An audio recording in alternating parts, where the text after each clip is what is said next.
प्यारे बच्चों, आज हम 8वें अध्याय संस्कृतियों का टकराव शुरू करेंगे। इस लेसन में हमने यूरोप वासियों द्वारा खोज यात्राओं के द्वारा खोजे गए नए नए स्थानों और खोज यात्रियों के बारे में पढ़ेंगे। इसके साथ साथ खोज यात्राओं के कारण क्या थे उसके बारे में हम विस्तार से पढ़ेंगे। पहले आपको बता दूं थोड़ा सा इस चैप्टर के बारे में।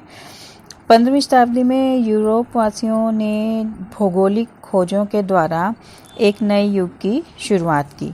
ठीक है, इन भौगोलिक खोजों को नए नए आविष्कारों, टॉलेमी के द्वारा लिखी गई ज्योग्राफी, मार्को पोलो की यात्राओं और धार्मिक तथा आर्थिक उद्देश्यों के साथ साथ पुर्तगाल के राजकुमार हेनरी ने अपने बहुमूल्य योगदान के द्वारा प्रेरित किया और इन खोजों के बड़े दूरगामी प्रभाव पड़े या परिणाम निकले। उस समय नए नए स्थानों को खोज करने की आवश्यकता पड़ी क्योंकि बहुत से यात्री नए नए स्थानों पर जाना चाहते थे। बहुत से शासक नए नए स्थानों को खोजकर उन पर अपना अधिकार करना चाहते थे। वहाँ से संसाधनों और वहाँ के क्षेत्रों पर अपना अधिकार करना चाहते थे। बहुत से कारण रहे जिसकी वजह से खोज यात्राओं को प्रेरित किया गया और इन खोज यात्राओं के द्वारा बहुत ही यूरोप वासियों को लाभ हुए। अब जो यूरोप वासियों ने खोज यात्राएं की थी उसका जो शुरुआत थी वो 15वीं शताब्दी में की गई और इससे आधुनिक युग की शुरुआत हुई। ठीक है, इससे पहले बहुत से देश अमेरिका, ऑस्ट्रेलिया, अफ्रीका और एशिया के बारे में बहुत कम जानते थे। वहाँ जाना तो बहुत दूर की बात थी। किसी ने अटलांटिक महासागर को पार करने का साहस भी नहीं किया था क्योंकि बहुत बड़ा महासागर, उसको पार करना इतना सहज कार्य नहीं था क्योंकि उस समय के जहाज़ भी बहुत छोटे और असुरक्षित थे। दूसरे समुद्री लुटेरे भी बहुत ज़्यादा उत्पात मचाया करते थे और राजाओं की तरफ से भी कोई सहायता नहीं मिलती थी। इसलिए अटलांटिक महासागर के पार जाने का साहस किसी में भी नहीं था। लोगों का भौगोलिक ज्ञान भी बहुत सीमित था और अंधविश्वासों में घिरे हुए थे। लेकिन 15वीं शताब्दी में स्पेन और पुर्तगाल ने भौगोलिक खोजों के क्षेत्र में महत्वपूर्ण कदम उठाया और इसके अच्छे परिणाम भी नज़र आए। बहुत से नए नए स्थानों की खोज की गई जो क्षेत्र लोगों के लिए पहले अनजान थे, जिसके बारे में वो जानते नहीं थे। उन स्थानों पर भी उन्होंने अपनी पहुंच बनाई और नए नए व्यापारिक मार्गों की भी खोज की गई। तो अब इन भौगोलिक खोजों के कारण क्या थे, क्यों प्रेरित हुए नए नए क्षेत्रों की खोज करने के लिए, क्या कारण जिम्मेदार थे। ठीक है, तो बहुत से कारण थे जिनको हम जानते हैं, पढ़ लेते हैं जिसके बारे में हम कि क्या कारण थे। तो सबसे पहला कारण है आर्थिक उद्देश्य। यूरोप वासियों के लिए खोज यात्रा करने में आर्थिक उद्देश्यों की मुख्य भूमिका थी। 14वीं और 15वीं शताब्दी में यूरोप की अर्थव्यवस्था का पतन हो रहा था। प्लेग और युद्धों के कारण भारी जान और माल नुकसान हुआ था। सोने और चांदी की कमी के कारण सिक्के बनाने मुश्किल हो गए थे और सबसे बड़ी बात 1453 ईस्वी में तुर्कों ने कुस्तुनतुनिया पर अपना अधिकार कर लिया था। तो इससे यूरोपीय व्यापार को बहुत ज़्यादा नुकसान उठाना पड़ा। इन सभी संकटों से निपटने के लिए नए प्रदेशों की खोज करना आवश्यक था। नए नए रास्तों की, व्यापारिक मार्गों की खोज करना बहुत ही आवश्यक था क्योंकि 15वीं शताब्दी में यूरोप वासियों की आर्थिक आवश्यकताएं बहुत अधिक बढ़ गई थी और नए उदित जो राष्ट्रीय राज्य थे उनको अपनी सेना के लिए धन की बहुत अधिक आवश्यकता थी। इसलिए वो नए प्रदेशों की खोज करके अपने इन आर्थिक उद्देश्यों की पूर्ति करना चाहते थे। इसलिए नए प्रदेशों की खोज करने के लिए प्रेरित हुए। दूसरा कारण था नए आविष्कार। 14वीं और 15वीं शताब्दी में जहाज रानी से संबंधित नए आविष्कार हुए। इन आविष्कारों ने नाविकों को समुद्री यात्राओं को सरल बना दिया। पहले से बहुत आसान हो गई यात्रा करना समुद्र की। 1380 ईस्वी में कुतुबनुमा का आविष्कार हुआ, जिसे दिशा सूचक के नाम से भी जाना जाता है। ये एक बहुत ही महत्वपूर्ण आविष्कार था, क्योंकि इससे नाविकों को खुले समुद्र में दिशाओं की सही जानकारी प्राप्त हुई। ऐसे तो समुद्र में किस तरफ जा रहे हैं, कहाँ जा रहे हैं, कौन सी दिशा, इसके बारे में नहीं पता लगता था। लेकिन कुतुबनुमा के द्वारा दिशाओं की सही जानकारी प्राप्त हुई, इसलिए समुद्र की लंबी यात्राएं करना संभव हो सका। 16वीं शताब्दी में एस्ट्रोलेब का आविष्कार हुआ। एस्ट्रोलेब, इसके द्वारा नाविकों को भूमध्य रेखा से दूरी मापने में मदद मिली। इसके साथ साथ बतिस्ता ने विश्व का मानचित्र बनाया। इसने भी नाविकों की मदद की। वे स्थानों के मध्य दूरी जानने में सक्षम हो सके। 1609 ईस्वी में दूरबीन का आविष्कार हुआ। दूरबीन के द्वारा दूर तक देखना संभव हुआ। अब वो समुद्र में किसी भी आने वाले खतरे को पहले ही जान जाते थे।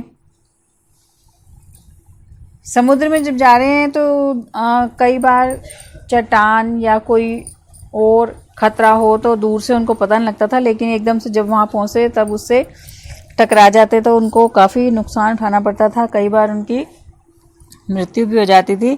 लेकिन अब दूरबीन के द्वारा इस खतरे को टाला जा सकता था, क्योंकि पहले ही दूर से वो इसको देखकर पता लगा सकते थे और अपनी सुरक्षा कर सकते थे। इसके साथ साथ अब यूरोपियों ने अपने जहाज़ों में भी बहुत सुधार कर लिया था। पहले से अधिक हल्के और बड़े जहाज बनाए गए और इसके साथ साथ तीव्र गति से चलने वाले जहाज़ों का निर्माण किया गया। इन आविष्कारों ने समुद्री यात्राओं को सरल बना दिया और समुद्री यात्रा करने वालों को एक नई दिशा प्रदान की। तो इससे प्रेरित होकर उन्होंने समुद्री यात्राएं करने की शुरुआत की या समुद्री यात्रा करने के लिए प्रेरित हुए। फिर है टॉलेमी की ज्योग्राफी।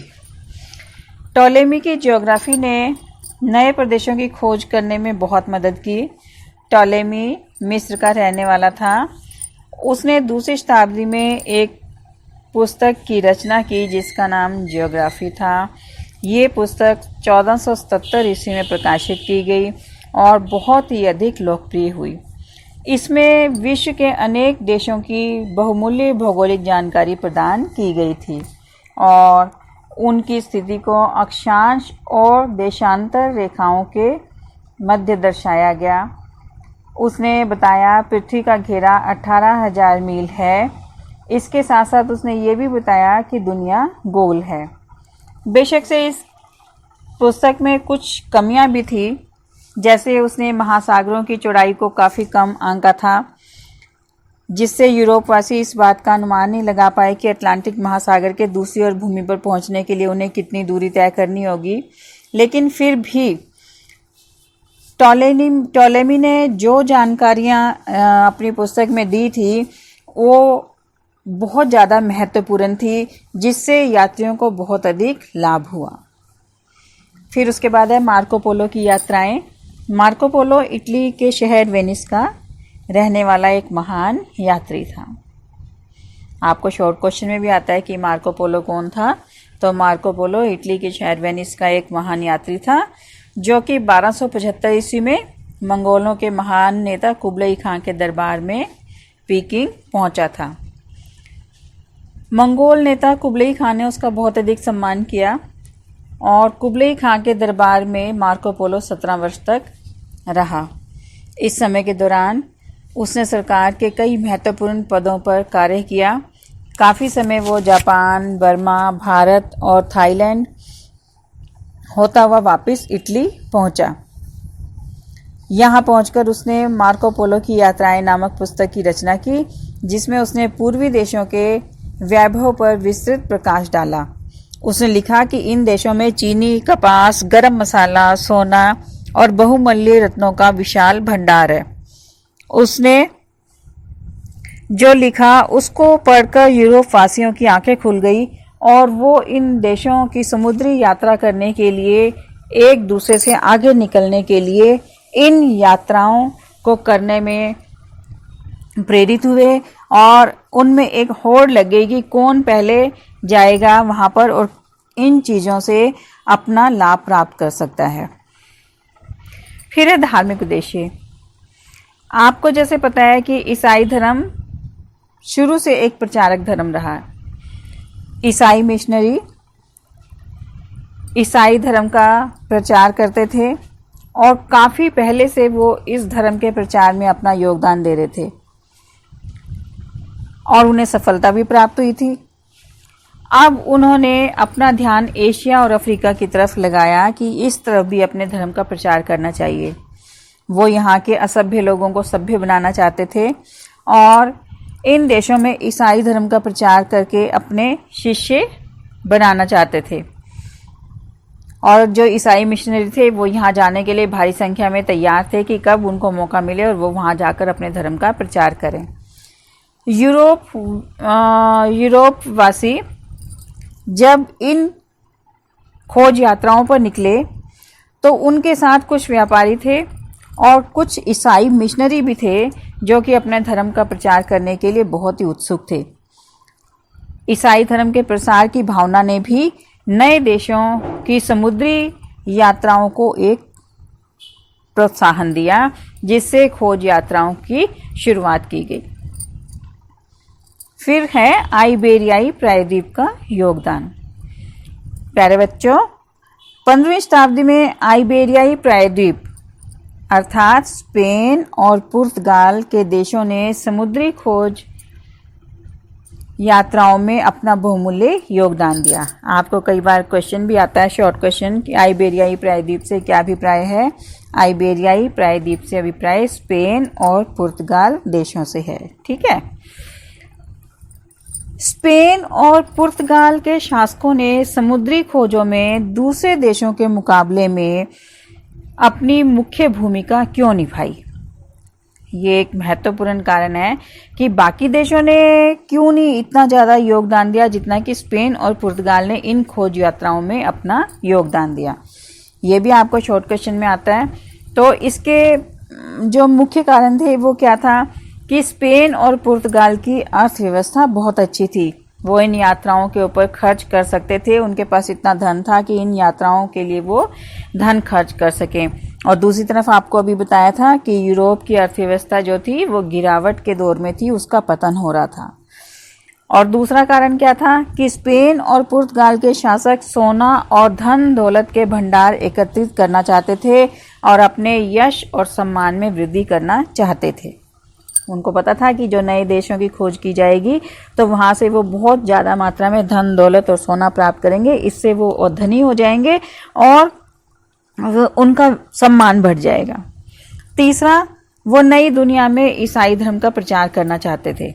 उनको पता था कि जब ये इन देशों की खोज कर लेंगे नए स्थानों की, तो वहाँ पर वो अपने ईसाई धर्म का प्रचार करके अपने शिष्यों की संख्या में वृद्धि कर सकते हैं। और चौथा, धर्म युद्धों के कारण इन देशों की एशिया के साथ व्यापार करने में रुचि बढ़ गई थी। धर्म युद्ध आपने पीछे पढ़े हुए हैं, जिससे कि वो आपको बताया था कि यहाँ के लोगों से बहुत प्रभावित हुए थे। जो धर्म योद्धा थे उन्होंने यहाँ पर आकर बड़े बड़े किस्से सुनाए। तो अब ये लोग चाहते थे कि एशिया के साथ व्यापार कर सकें, जिससे कि हम लाभ कमा सकें। तो इसलिए उन्होंने इन खोज यात्राओं को प्रोत्साहन दिया। इन युद्धों में जो धर्म योद्धा थे उनके द्वारा बताया गया कि यहाँ पर क्या क्या मिलता है, लोग कैसे रहते हैं, किन चीज़ों की उनको आवश्यकता होती है। तो इन सब से प्रेरित होकर उनको लगा कि वो भारी मात्रा में मुनाफा कमा सकते हैं, धन कमा सकते हैं, जिससे कि उनकी अर्थव्यवस्था सुदृढ़ जाएगी और वो भी धनी हो जाएंगे। तो इसलिए वो यहाँ पर खोज यात्राएं करने के लिए प्रेरित हुए। और पांचवा, स्पेन के शासकों द्वारा दिए जाने वाले इकरारनामे। ये इकरारनामे जो थे कैपिटुलेशन के नाम से जाने जाते थे और इन इकरारनामों ने लोगों को महासागर के शूरवीर बनने के लिए प्रोत्साहित किया। अब क्या था इन इकरारनामों में? ये जो इकरारनामे थे, इनके द्वारा स्पेन के शासक ने नई दुनिया के प्रदेशों को जीतने वाले नेताओं को, जो खोज यात्रा करेंगे और नए स्थानों को जीत कर आएंगे, पुरस्कार के रूप में शासन का अधिकार दिया था। ठीक है, ये क्वेश्चन भी आता है आपको, कैपिटुलेशन से क्या अभिप्राय है। वो इकरारनामे जो स्पेन के शासक ने नई दुनिया के प्रदेशों को जीतने वाले नेताओं को पुरस्कार के रूप में शासन का अधिकार प्रदान किया था। ठीक है, कि जो जीत के आएगा उसको वहां का शासन दे दिया जाएगा। और छठा क्या था, इन देशों के शासकों ने समुद्री खोज पर जाने वाले नाविकों की हर संभव सहायता की, जिसकी वजह से वो खोज यात्राओं के लिए प्रेरित हुए। क्योंकि नाविकों के पास इतने साधन नहीं थे कि वो खोज यात्राएं कर सके, लेकिन यहाँ के शासकों ने, स्पेन और पुर्तगाल के शासकों ने खोजियों या नाविकों की सहायता की, जिससे कि वो खोज यात्राएं करने के लिए प्रेरित हुए। फिर आता है पुर्तगाल के राजकुमार हेनरी का योगदान। ठीक है, पुर्तगाल के राजकुमार हेनरी ने खोज यात्राओं को प्रोत्साहित करने में मुख्य भूमिका निभाई, इसीलिए उसे इतिहास में हेनरी द नेविगेटर के नाम से भी जाना जाता है। वो पुर्तगाल के शासक जॉन प्रथम का छोटा बेटा था और उसने खोज यात्राओं को प्रोत्साहित करने के लिए सारगेस में एक नाविक स्कूल खोला और इस स्कूल में शिक्षा प्राप्त करने के लिए विश्व के अनेक देशों से नाविक, वैज्ञानिक और मानचित्र बनाने वाले आए। इसके महत्वपूर्ण परिणाम निकले। यहाँ पर समुद्री खोज यात्राओं के लिए योजनाएं तैयार की जाती थी। लंबी दूरी की समुद्री यात्रा करने के लिए सुदृढ़ नावों का निर्माण किया जाता था। इन नावों को कैरेवल कहा जाता था और नाविकों की सहायता के लिए भौगोलिक मानचित्र भी तैयार किए जाते थे। राजकुमार हेनरी ने व्यापार को प्रोत्साहन देने के उद्देश्य से पश्चिमी अफ्रीका के शासकों के साथ संबंध स्थापित किए और बोजाडोर में अपना एक व्यापारी केंद्र भी स्थापित किया। तो ये सब जो कारण थे, इन्होंने समुद्री खोज यात्राओं को प्रोत्साहित किया और इन्हीं कारणों से प्रोत्साहित होकर बहुत से नाविकों ने नए क्षेत्रों की खोज करने का प्रयास किया और वो इसमें सफल भी हुए और नए नए क्षेत्रों की उन्होंने खोज की, जिनमें से प्रमुख थे क्रिस्टोफर कोलंबस, हर्नांडो कॉर्टेस और फ्रांसिस्को पिज़ारो इत्यादि। इन्होंने नए नए स्थानों की खोज की और वहाँ पर इन्होंने अपना अधिकार किया उन क्षेत्रों पर और वहाँ से बहुत सी जो वस्तुएं थी वो अपने देश जहाँ से ये गए थे, स्पेन और पुर्तगाल से, अपने शासकों को लाकर दी और वहाँ का इनको शासनाधिकार प्राप्त हुआ। लेकिन वहाँ के जो रहने वाले लोग थे उनके ऊपर बहुत अधिक अत्याचार किए गए और कुछ समय के पश्चात ये सभ्यताएं जिन पर इन्होंने अधिकार किया था वो समाप्त हो गई। धन्यवाद।